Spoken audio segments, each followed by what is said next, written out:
Қандай әдемі көрініс. Әкесі қызына садақ атуды үйретіп жатыр. Сериалда садақшы Клинт Бартонның кек алушылар ойының соңғы оқиғасынан кейінгі 2 жылдық өмірін баяндайды. Клинт зейнетке шықты. Өзінің студенті болған 22 жастағы Кейт Бишопты кездестірмейінше барлық уақытын отбасымен өткізуге тырысады. Клинт Бартон Нью-Йорк көшелерінде Ронин костюмын ұрлаған біледі. Көп ұзамай өзінің костюмын Кейт Бишоп есімді жас қыз киген біледі. Сонымен қатар Ронин мен Бартонды шалбар мафиясы аңдыды. Бір қатар проблемалар Клинт пен Кейтті Рождество алдындағы қиындықтарды шешуге мәжбүр етті. Қыран-көз достық сериясы Клинттің жас әріптесі Кейт Бишоптың қалыптасу тарихын біріктіреді. Жобада бар болғаны 6 бөлім болса да, толық ашылған антагонистер жетіспейді. Нәтижесінде сериал сапасы жағынан берік, бірақ батыл идеялардан айырылған жоба болып шықты. Клинт Бартон өзінің бұрынғы ерліктерінен шаршаған. Ол тек отбасылық ортада тыныш өмір сүргісі келеді. Кейт Бишоп жас идеалист. Ол әлемді жақсы жаққа өзгертуді, қорғансыз адамдарды құтқаруды және нағыз қаһарман болуды армандайды. Әлбетте, Кейт мұрнын керек емес жерге тыққанда, екеуі де таяқтың астында қалады.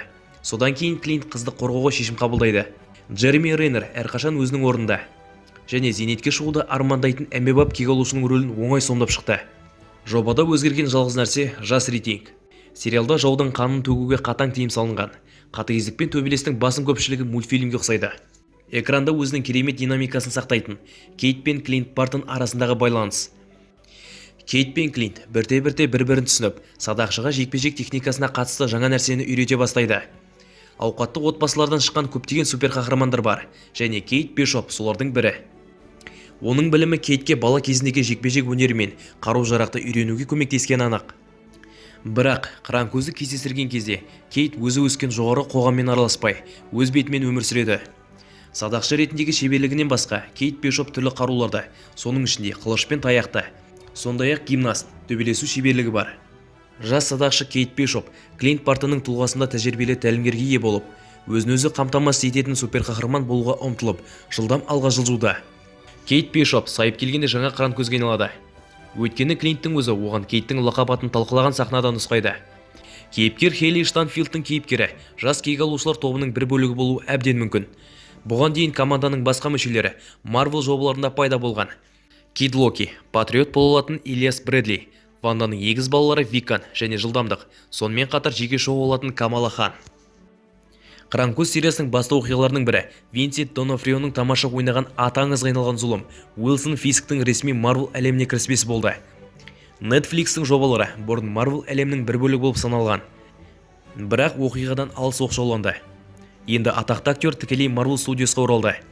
Уилсон Фиск шоуда салыстырмалы түрде төмен профилді сақтап, өзінің қылмыстық империясын анонимді түрде құрды. Оның жеке басын білетін Джон Хилли сияқты бірнеше көмекшілері оның атын дауыстап айтса өлімге дайындалуға тура келеді. Соңында Эхо Кингпиннен әкесінің өлімі үшін кек алады. Егер де Кингпин шынымен өлген болып шықса, бұл Marvel әлемінің продюсерлері қабылдаған ең нашар шешімдердің бірі болар еді. Дегенмен, шоуда жасаушылар бізге денені көрсетпеді. Сондықтан Уилсон Фисктің өлімі туралы айтуы әлі ерте. Комикстарда Эхо Фисктің әкесінің өліміне қатысы барын білгеннен кейін Кингпинді өлтіретін көрініс бар. Сонда қаскөй тірі қалып, соқыр болып қалады. Қазірдің өзінде оқтан аман қалуы әбден мүмкін. Бұған дейін Кейт Бишоппен төбелес болған жерде оны көлік қағып кетті. Тіпті Клинттің қауіпті жебелердің әсеріне төтеп берді. Көліктің есігін өз қолымен жұлып алғанын айтпасақ та түсінікті шығар. Күйеуі қайтыс болғаннан кейін Эленора Фискпен жұмыс істеуге және күйеуі қалдырған проблемаларды шешуге мәжбүр болды. Бұл көрініс кек алушылар Нью-Йоркте Локи мен Читауриуге қарсы соғысып жатқан кезеңде орын алды. Ақырында Клинт Бартон сағатты қалпына келтіріп, оны Лаура Бартонға қайтарып берді. Жалғыз қалған Уилсон Фиск бұл сағатты іздеп, оның жеке басын анықтайды. Яғни Лаура Бартон өткен кезеңде Фисктің қылмыстық империясын тоқтатуға күш салған болар. Қыран-көз финалында Лаура Бартон күйеуі Клинттен сағат алады. Оның ішкі жағында 19 саны бар. Қалқан ұйымының елтаңбасы бейнеленген. Бәлкім жасаушылар бізге Линданың кейіпкері, Клинттің құпия агенті және серіктесі Мокинgbird болған меңзеп жатқан шығар. Вормер ғаламшарынан жантасын алу үшін қара жесір өзін құрбан етті. Клинт Наташаның өлімін барлық кек алушылары арасында ең ауыр қабылдады. Өйткені Романов оның жақын досы болды. Жақын досын жоғалту тақырыбы бүкіл шоуда қайталанып, сюжеттің маңызды бөлігіне айналады. Сериалда Наташаға қарындасындай қараған қара жесір фильміндегі Елена Белова оралады. Валентина Клинтті жою тапсырмасын береді. Осылайша Наташаның достары арасында салмақты әңгіме болады. Клинт Еленамен бірлескен сахналарда Наташаның өлімі туралы кейбір ойларын айтады. Елена ақыры Наташаның өліміне Клинттің кінәлі емес екенін түсінді және әпкесінің өлімі үшін кек алу идеясымен қоштасқанға ұқсайды. Флоренс Пьюдің тамаша қойылымындағы кейіпкер басты қара жесір рөлінен өтті. Валентина өзінің суперқаһарман командасының аналогын жинап жатқан шығар. Оған ақш агенті қосылуы дайын. Екінші жағынан, Елена оның лас әрекетін түсініп, әпкесінің жақын досы болған Клинтті өлді деп оны жай ғана алдай салар.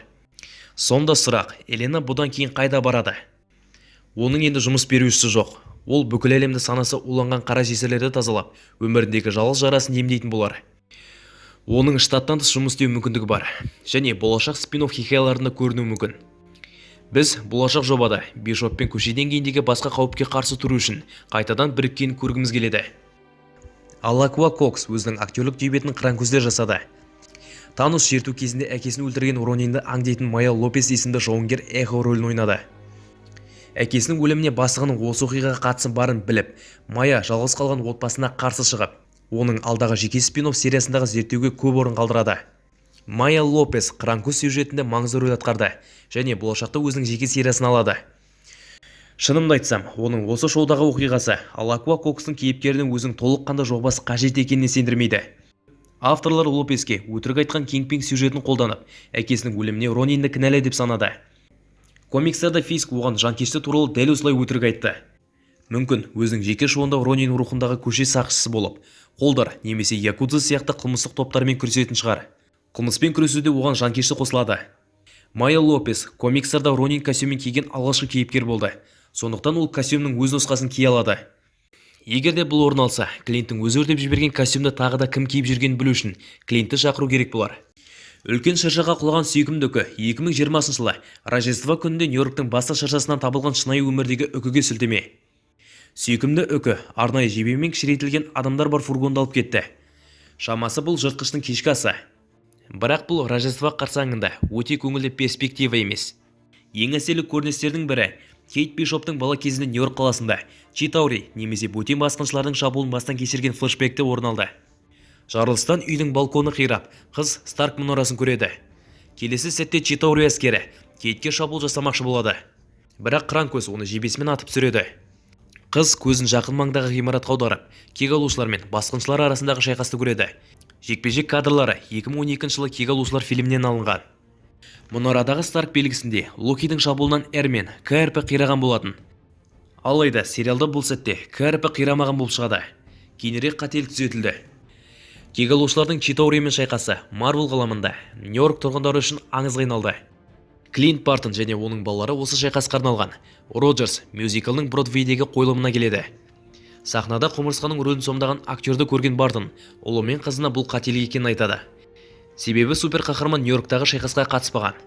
Шын мәнінде Клинт бұл жерде қателесті.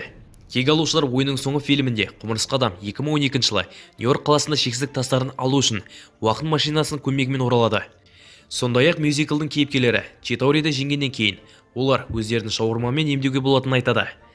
Бұл кек алушылардың соңғы сахнасына сілтеме. Онда көпшілігі шайқастан кейін асханада тамақтанып отырады. Бартон шоудан шығып, дәретханаға барғанда 1 секунд ішінде фреймне Танос дұрыс айтты фразасы маркермен жазылады. Шамасы Нью-Йорк тұрғындарының бір бөлігі әлем халқының жартысын жойғысы келген жауыздың философиясымен келіседі. Қыран-көз ешқашан танымал кек алушы болған емес. Оның өмірін толық түсіндіру үшін жеке фильм жасаған жоқ.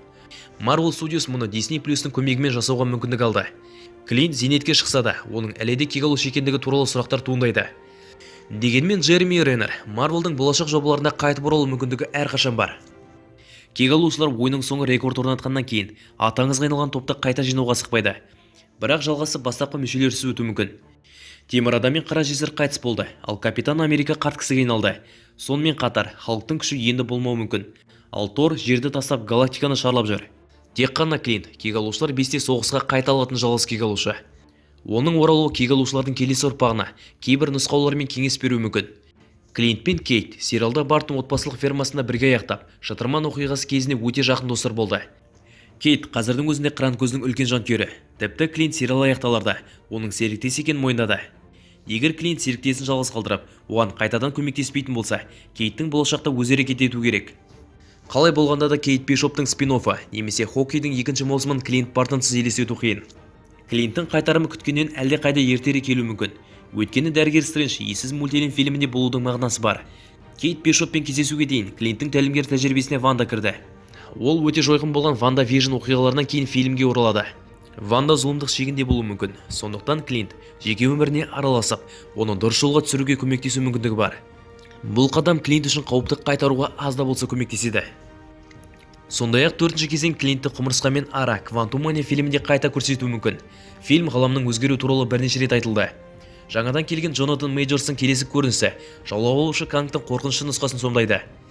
Финалда Кейттің Хэнк Пэм технологиясын пайдаланып, мафия мүшелері мінген фургонды кішірейтіп жіберді. Клинт Скоттпен мұны кері қайтару үшін не істей алатыны туралы сөйлеседі. Скотт пен Клинт қайтадан бірігіп, олар алға жылжу үшін Кейт Бишоп пен Кейси Лэнгті байланыстыруға түрткі болады. Кэтрин Ньютон ойнаған ескі Кейси Лэнгтің рөліне Эмма Фюрман ауысты. Клинт Бартон команданың мүшесі ретінде сәйкес келмеді. Бірақ оның жас кейіпкерлерге суперқахармандық өмір салтына қатысты кеңестер мен тәрбие беруге көмектесе алады. 4-ші кезеңде зерттеп жатқан сюжеттердің бірі жас кейкалушыларды құру. Жоба әлі расталмағанымен, команданың бірнеше мүшелері жылдамдық, Виккан, Мисс Марвел, Патриот, Америка Чавес, Кейт Бишоптан басқа ешкім жоқ. Егер Marvel Studios шынымен жас кейкалушылар тобының нұсқасын бейімдесе, Кейт Бишоп әрқашан топтың басты мүшесі болады. Маусымның соңында Клинт үйіне жаңа жылды отбасымен және оның студенті Кейт Бишоппен тойлау үшін оралады. Клинт Бартон Кейт пен басқа да жас кейіпкерлерге тәлімгер қызметін атқара беруі мүмкін, ал қыздың одан үйренері көп. Қыранкөз финалы бірнеше сұрақты жауапсыз қалдырды. Соның ішінде Бишоптардың отбасылық тарихы, Казидің өмірі туралы көптеген сұрақтар. Дегенмен, ерен садақшылар жобаның екінші маусымында көріну үшін жеткілікті материал бар. Қыранкөз басқа жобалардан асып түспесе де, серияның әрекеті Клинт пен Кейт арасындағы достықты жоғары бағалған жанкүйерлер арасында хит болды. Екінші маусымды көрермендер жақсы қабылдайтыны сөзсіз. Егер Marvel Studios екінші маусымын жасайтын болса, көрермендер біраз күтеді. Нәтижесінде Қыранкөздің екінші маусымы 2024 жылы шығарылады.